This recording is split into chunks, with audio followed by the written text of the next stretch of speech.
News first channel ವೀಕ್ಷಕರಿಗೆ ಭವಿಷ್ಯ ಈ ದಿನ ಕಾರ್ಯಕ್ರಮಕ್ಕೆ ಸ್ವಾಗತ.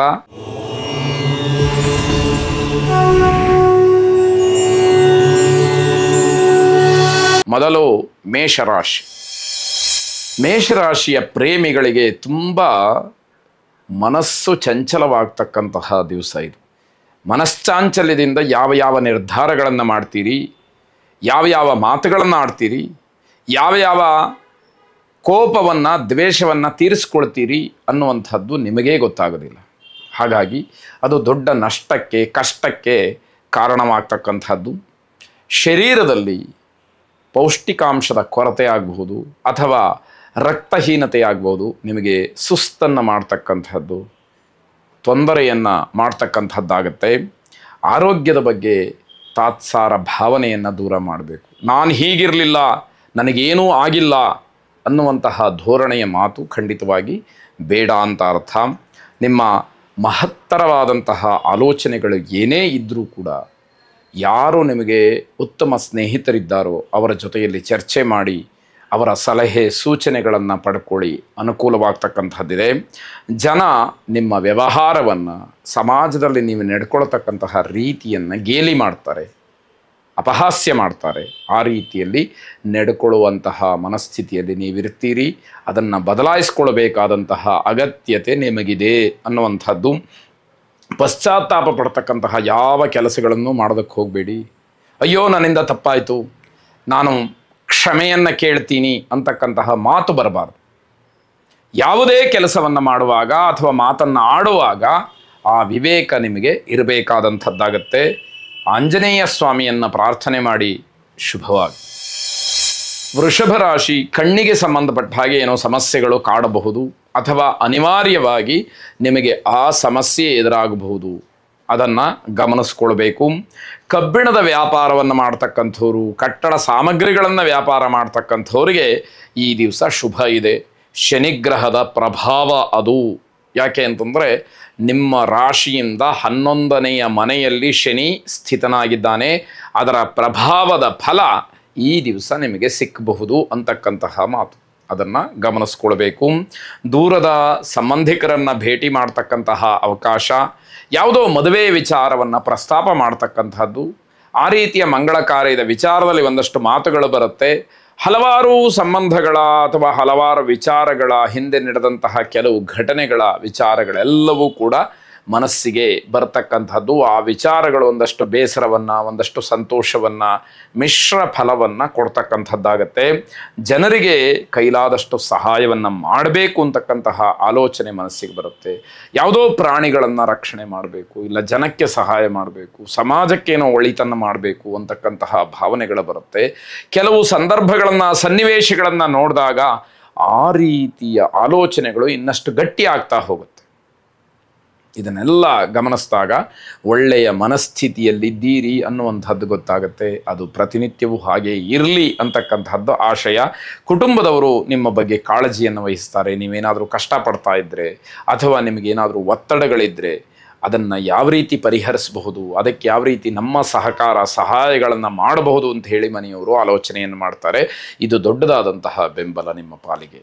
ಈ ರೀತಿಯ ಯೋಗ ನಿಮಗೆ ಒದಗಿ ಬರತಕ್ಕಂಥದ್ದು. ದೇವಿಯ ಪ್ರಾರ್ಥನೆಯನ್ನು, ಆರಾಧನೆಯನ್ನು ಮಾಡಿ ಶುಭವಾಗಿ. ಮಿಥುನ ರಾಶಿ. ವ್ಯಾವಹಾರಿಕವಾಗಿ, ಕೌಟುಂಬಿಕವಾಗಿ, ನಿಮ್ಮ ವಿದ್ಯಾಕ್ಷೇತ್ರಕ್ಕೆ ಸಂಬಂಧಪಟ್ಟ ಹಾಗೆ ಮನಸ್ಸಿನಲ್ಲಿ ಆಯಾ ವಯಸ್ಸಿಗೆ, ಆಯಾ ಸ್ಥಾನಕ್ಕನುಗುಣವಾಗಿ ಹಲವಾರು ಗೊಂದಲಗಳಿರುತ್ತೆ. ಆ ಗೊಂದಲಗಳನ್ನು ನಿಧಾನವಾಗಿ ಪರಾಮರ್ಶೆ ಮಾಡಿ ಅದನ್ನು ಪರಿಹರಿಸ್ಕೊಳ್ತಕ್ಕಂಥದ್ದು ಬಹಳ ಒಳ್ಳೆಯದು. ಇಲ್ಲದೇ ಇದ್ದರೆ ಆ ಗೊಂದಲದಿಂದ ಬೇರೆ ಬೇರೆ ಕೆಲಸಗಳಿಗೂ ಕೂಡ ಅಡ್ಡಿ ತೊಂದರೆಗಳು ಆಗ್ತಕ್ಕಂಥದ್ದಾಗಬಹುದು. ನೀವು ಮಾಡ್ತಕ್ಕಂತಹ ಕೆಲಸ ನಿಮಗೇ ತೃಪ್ತಿ ಕೊಡೋದಿಲ್ಲ. ಇದರ ಅರ್ಥ ಆ ಕೆಲಸದ ಗುಣಮಟ್ಟ ಸರಿಯಾಗಲಿಲ್ಲ ಅನ್ನುವಂಥದ್ದು ನಿಮ್ಮ ಗಮನಕ್ಕೂ ಬರುತ್ತೆ. ನಾನು ಇನ್ನಷ್ಟು ಮತ್ತಷ್ಟು ಪರಿಶ್ರಮವನ್ನು ಪಟ್ಟಿದ್ದರೆ ಈ ಕೆಲಸ ಇನ್ನೂ ಚೆನ್ನಾಗಾಗ್ತಿತ್ತು, ಈ ಕೆಲಸದಿಂದ ಬರುವಂತಹ ಗೌರವ ನನಗಿನ್ನೂ ಹೆಚ್ಚಾಗ್ತಾ ಇತ್ತು, ನನ್ನ ಸ್ಥಾನಮಾನ ಹೆಚ್ಚಾಗ್ತಾ ಇತ್ತು. ವಿದ್ಯಾರ್ಥಿಗಳಾಗಿದ್ದರೆ ನನ್ನ ಪರಿಶ್ರಮ ಇನ್ನಷ್ಟಿದ್ದರೆ ನಾನು ಇನ್ನೂ ದೊಡ್ಡ ಶ್ರೇಣಿಯಲ್ಲಿ ಅಂಕಗಳನ್ನು ಪಡಿಬಹುದಾಗಿತ್ತು ಅನ್ನುವಂಥದ್ದು ಮನಸ್ಸಿಗೆ ಬರುತ್ತೆ. ಹೆಚ್ಚು ಪರಿಶ್ರಮ ಪಡ್ತೀರಿ, ಅದರಿಂದ ಶುಭ ಇದೆ. ಆದರೆ ವಿವೇಕ ಶೂನ್ಯವಾಗಿ ಕೆಲಸ ಮಾಡಿದಾಗ ಕೇವಲ ಶ್ರಮ ಮಾತ್ರ ನಿಮ್ಮದಾಗುತ್ತೆ, ಫಲದಲ್ಲಿ ವ್ಯತ್ಯಾಸಗಳಾಗುತ್ತೆ. ಈ ಸೂಕ್ಷ್ಮವನ್ನು ಗಮನಿಸಿಕೊಂಡು ಬುದ್ಧಿವಂತಿಕೆಯಿಂದ ಸರಿಯಾದಂತಹ ವಿವೇಚನೆಯಿಂದ ಕೆಲಸವನ್ನು ಮಾಡಬೇಕಾದಂಥದ್ದು. ಅದನ್ನು ಗಮನಿಸ್ಕೊಳ್ಳಿ. ಜೊತೆಗೆ ನಿಮ್ಮ ಪ್ರತಿಸ್ಪರ್ಧಿಗಳು ನಿಮ್ಮ ಮುಂದೆ ದುರ್ಬಲರಾಗ್ತಾರೆ. ಗ್ರಹಗತಿ ಚೆನ್ನಾಗಿದ್ದಾಗ ಯಾರೂ ಕೂಡ ನಿಮ್ಮನ್ನು ಏನೂ ಮಾಡಲಿಕ್ಕೆ ಸಾಧ್ಯ ಆಗದೇ ಇರತಕ್ಕಂಥದ್ದು. ಇದನ್ನೆಲ್ಲ ಸೂಕ್ಷ್ಮವಾಗಿ ಗಮನಿಸ್ಕೊಳ್ಬೇಕು. ನಮಗೆ ನಮ್ಮ ಅದೃಷ್ಟ ಚೆನ್ನಾಗಿರಬೇಕು, ನಮ್ಮ ಪ್ರಯತ್ನ ಚೆನ್ನಾಗಿರಬೇಕು. ಇದರ ಜೊತೆಯಲ್ಲಿ ವಿಶೇಷವಾಗಿ ಭಗವದ್ ಅನುಗ್ರಹ ಚೆನ್ನಾಗಿರಬೇಕು. ಆಗ ಮಾತ್ರ ನಾವು ಯಶಸ್ಸನ್ನು ಕಾಣಲಿಕ್ಕೆ ಸುಲಭವಾಗ್ತಕ್ಕಂಥದ್ದು.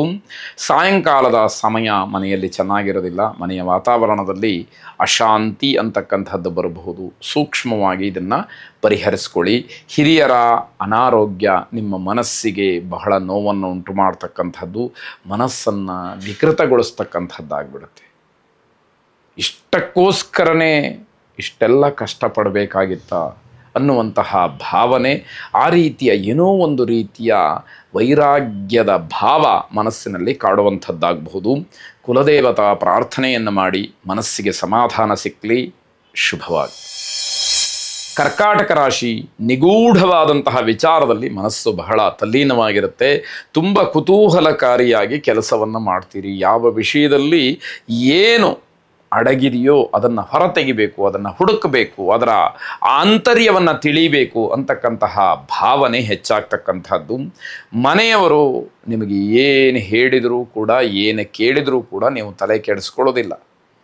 ನಿಮ್ಮ ಬಗ್ಗೆ ಹೇಳ್ತಾನೇ ಇರ್ತಾರೆ, ಆದರೆ ನಿಮ್ಮ ಗಮನ ಆ ಕಡೆಗೆ ಇರೋದಿಲ್ಲ ಅನ್ನುವಂಥದ್ದು.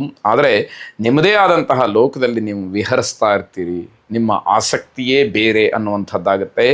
ಮನೆಯಲ್ಲಿ ಹಲವಾರು ಜಟಿಲವಾದಂತಹ ಸಮಸ್ಯೆಗಳಿರುತ್ತೆ, ನೀವು ಮಾತ್ರ ತಲೆ ಕೆಡಿಸ್ಕೊಳ್ಳೋದಿಲ್ಲ. ನೋಡಿ ಎಷ್ಟು ವಿಚಿತ್ರ. ನಿಮ್ಮ ಜವಾಬ್ದಾರಿ ಇದೆ, ಅಲ್ಲಿ ನಿಮ್ಮ ಕರ್ತವ್ಯ ಇದೆ, ನೀವೇ ಮಾಡಬೇಕಾದಂತಹ ಕೆಲವು ಕೆಲಸಗಳಿದೆ. ಅದೆಲ್ಲವನ್ನು ಹೊರತಾಗಿ ನೀವು ವರ್ತಿಸ್ತೀರಿ.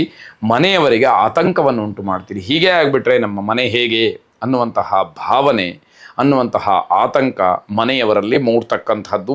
ಮಾಂತ್ರಿಕವಾದಂತಹ ವಿಚಾರಗಳಿಂದ ದೂರ ಉಳ್ಕೊಳ್ಬೇಕು. ಯಾರೋ ಮಾಟ ಮಂತ್ರ ಮಾಡಿದ್ದಾರೆ, ನಾನು ಅದಕ್ಕೆ ಪ್ರತಿಯಾಗಿ ಏನಾದರೂ ಮಾಡಬೇಕು ಅನ್ನುವಂತಹ ಭಾವನೆ ಮನಸ್ಸಿನಲ್ಲಿ ಬರಬಾರದು ಅನ್ನುವಂಥದ್ದು.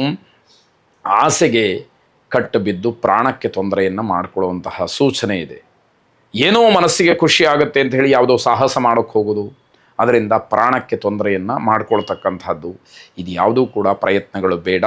ರಕ್ಷಾ ಸುದರ್ಶನನನ್ನು ವಿಶೇಷವಾಗಿ ಪ್ರಾರ್ಥನೆ ಮಾಡಿ ಮಾಂತ್ರಿಕವಾದಂತಹ ವಿಚಾರದಲ್ಲಿ ಇರುವಂತಹ ಗೊಂದಲಗಳು ದೂರವಾಗಲಿ, ಇರತಕ್ಕಂತಹ ಪ್ರಾಣಕ್ಕೆ ಆಪತ್ತೇನಿದೆ ಅದು ದೂರವಾಗಲಿ.